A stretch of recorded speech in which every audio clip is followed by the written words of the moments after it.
This question belongs to Database Management System subject and was asked in GATE CSE 2013. So the question states, an index is clustered if it is on set of fields that forms a candidate key, it is on set of fields that includes a primary key, the data records of the file are organized in the same order as the data entries of the index, the data record of the file are not in the same order as data entries of the index. So let us see. So what are indexes? So we can have various types of indexes. We can have primary indexing, we can have secondary indexing, we can have clustering indexing.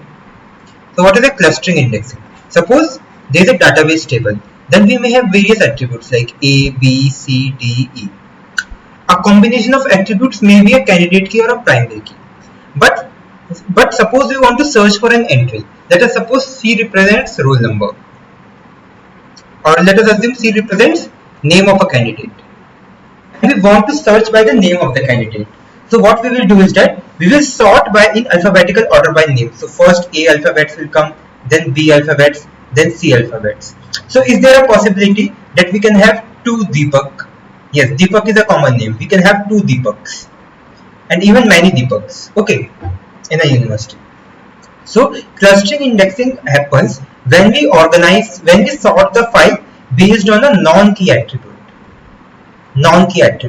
And as it is non-key, thus duplicate values are allowed, thus we can have duplicate entries. And a cluster is formed for all the entries, for all the rows that have the same value of that particular entry. So this is one cluster.